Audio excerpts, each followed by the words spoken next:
नमस्कार, मैं हूं श्रद्धा तिवारी। यस भारत में आपका स्वागत है। हम आपको दिखाते हैं मुंबई तथा आसपास की कुछ खास खबरें जो इस समय की सुर्खियां बनी हुई है। तो आइए देखते हैं क्या है खास खबर। श्री सत्यनारायण रामलीला मंडल मुंबई की तरह से श्री राम कथा का संगीतमय आयोजन श्री राम मंदिर गव्हान गांव पनवेल जिला रायगढ़ में सुनील कोली, राजू आर पांचाल, रामजी महाराज जिंध्य कोली कोली समाज के लोगों द्वारा संचालित किया गया, जिसमें सभी गव्हान गांव के कोली समाज परिवार ने बढ़ चढ़कर हिस्सा लिया। आइए देखते हैं कैसे कोली समाज राम कथा में भक्तिमय हो झूम उठा।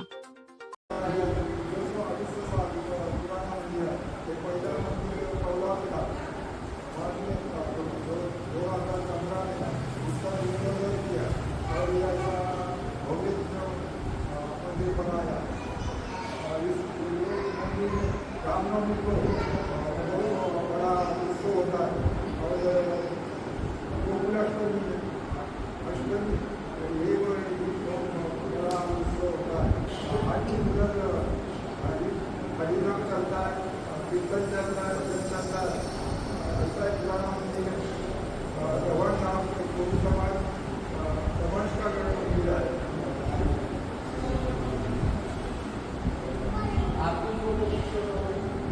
नमस्कार।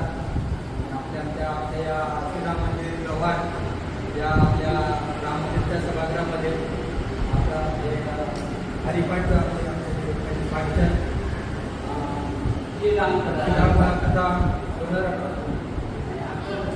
11 वर्ष झाले आहेत।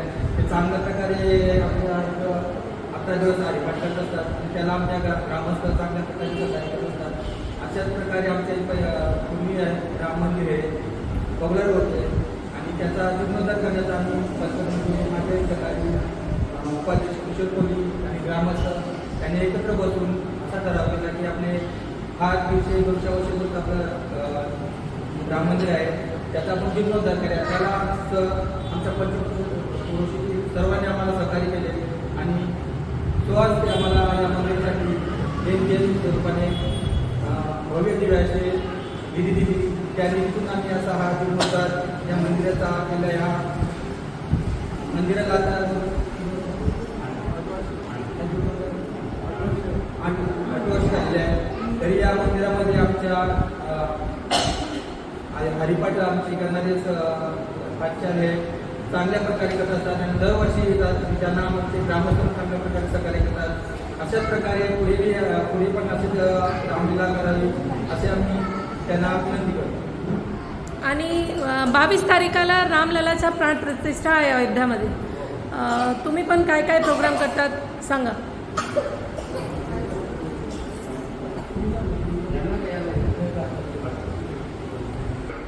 धन्यवाद रामकृष्णाजी। 22 तारखेला जे रामललाची जी प्रतिष्ठापना आहे त्या प्रतिष्ठापनेचे गव्हाण ग्रामस्थ मंडळ कोली समाज या मंदिरात सकाळपासून मंदिरातच नाही तर गावामध्ये प्रत्येकाच्या घरोघरी रांगोळी सडा काय दीप प्रज्वलित प्रत्येकाने केलं पाहिजे। कारण आज गेली 50 वर्ष बरेचशा तात्काळ तिथं आहुती दिलेली आहे। 1990 साली ती बाबरी मशीद होती ती पाडलेली। 1990 साली ती बाबरी मशीद पाडली म्हणून आपलं आज रामललाचं मंदिर इथं उभारलं गेलं। कारण जर ती पाडली नसती, आज जर ती बाबरी मशीद जर पाडली नसती तर आपला रामललाचं जे अयोध्येचं जे जन्मभूमी आहे रामललाची अयोध्या तिथं रामाचं मंदिर आपल्याला बघायला मिळालेलं नसतं। परंतु त्याच्यासाठी ज्यांनी जे आहुत्या दिलेल्या आहेत त्यांना खरोखर धन्यवाद दिला पाहिजे। कारण जे आपल्यासाठी आज जे लोक आपण जे आहोत त्यांच्यासाठी ते खरोखर बघण्याचं काम अयोध्येचं मंदिर उभारलेलं आहे, मोदी सरकारने उभारलेलं आहे। त्यांना खूप कोटी कोटी धन्यवाद। आणि 22 तारखेला सकाळी 5 वाजल्यापासून जी भगवानची ती काकड आरती असते ती सकाळी 5 ते 7 वाजेपर्यंत काकड आरती चालेल। त्याच्यानंतर मूर्तीचा अभिषेक होईल, त्याच्यानंतर पूजा होईल। पूजा झाल्यानंतर सकाळी दिंडी प्रदक्षिणा 9 ते 11 दिंडी प्रदक्षिणा होईल। त्याच्यानंतर भजन आहे, गावातल्या ज्या कोली समाजाचं भजन आहे सार्वजनिक, ज्याला सार्वजनिक म्हणतो सगळ्यांचं इथं भजन होणार आहे 10 ते 12 वाजेपर्यंत। 12 वाजल्यापासून पुढं 12 वाजता ती अयोध्येला पुष्पवृष्टी होणार आहे ती या मंदिरात पण होणार आहे। 12 वाजल्याच्या नंतर जी सत्यनारायणचे जे रिक्षावाले आहेत त्यांची सत्यनारायणची पूजा आयोजित केलेली आहे ती 4 ते 5 वाजता होईल आणि प्रदक्षिणा होणार आहे रिक्षावाल्यांची आता प्रदक्षिणा होणार आहे. त्याच्यानंतर संध्याकाळी माऊली हरिपाठ मंडळ गव्हाण यांचा 5 ते 6 हरिपाठ होईल आणि त्याच्यानंतर प्रज्वलितचा कार्यक्रम होणार आहे. म्हणजे सकाळी 5 वाजल्यापासून ते रात्रीपर्यंत जे भगवंताला जे आवडे देवाचे जो ऐसा प्रकार नामाचा उच्चार रात्रंदिन भगवंताला जे आवडते ते नाम या मंदिरात एक दिवसापुरती का होईना परंतु सातत्याने चालत राहणार आहे. आणि एवढे करून माझ्या दर्शन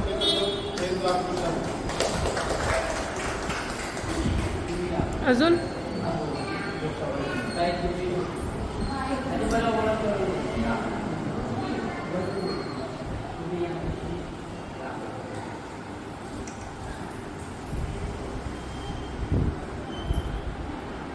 हे आमचे माननीय किशोर भाऊ कोळी आणि त्यांची संगती जीवन सगळे हे आमचे प्रज्ञा आणि किशोर भाऊ कोळी हे आपले श्रीराम मंदिराच्या दर दिवशी खूप सेवा करतात सकाळ संध्याकाळी येऊन आणि बाकीची माऊली जेवढे सगळे आरतीला येतात. आणि प्रथम आपले सुनील कोळी भाऊ त्यांनी मला इथे परमिशन दिली श्री रामकथा करायला. पहिले ते अध्यक्ष होते इथे आणि अध्यक्ष नसताना सुद्धा सेवा करत असतात देवाची. असं नाही पदाचं काही नाही. आमची ताई पूर्वी सरपंच होती तेव्हापासून ती खूप सेवा करते आणि सरपंच नसते किंवा माजी सरपंच असते तरी देवाची खूप सेवा करते आणि गावाची पण चोखपणे चांगली पैकी ते सेवा करतात. कोणाला काय त्रास वगैरे असला तरी त्याची ते देखरेख करतात. कोणाला काही कष्ट झाला तरी ते दावत देतात. असं आपलं गाव आहे आणि गावामध्ये हे कोणी समाजाचे जे मंदिर आहे श्रीराम मंदिर प्रभू श्रीरामाची कृपानी गणपती बाप्पाची कृपानी भोलेबाबाची कृपानी जे मंदिर इथे उभारण्यात आलं आहे या लोकांनी आपलं काम घालून खूप मेहनत केली. त्याचा आज हा परिणाम आहे की हा श्रीराम मंदिर मोठा छान सुंदर दिसतो. असं वाटतं की जसं आपण अयोध्यात आलो श्रीराम कथा करायला. आणि हा सर्वांना देव अखंड आयुष्य द्यावी. आणि मोदीजींनी जे श्रीराम मंदिराचं निर्माण कार्य 22 तारखेला ठेवलं आहे त्यासाठी घरोघरी आमच्या गावामध्ये दिवे पेटवणार आहे आणि चांगलीपैकी दिंडी काढणार आहे. मंदिरात हरिभजन होणार आहे सगळे कार्यक्रम. आणि हे आम्हाला जे श्री रामजी महाराज आहे ते श्री राम कथा करताय 2 वर्षापासून तेच करताय आणि सुंदर कथा बोलतात. आणि आमचे ढोलकी वादक आहे ते पांडेजी ते दरवर्षी ते येतात सेवा करायला. धन्यवाद. जय श्रीराम. सीताराम. जय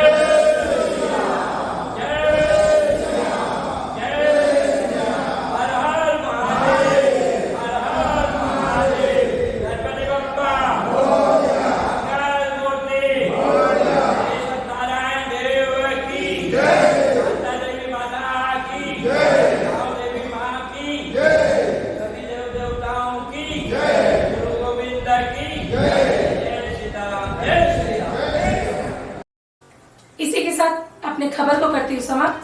हमसे जुड़े रहने के लिए हमारे चैनल को लाइक शेयर सब्सक्राइब करना ना भूलें.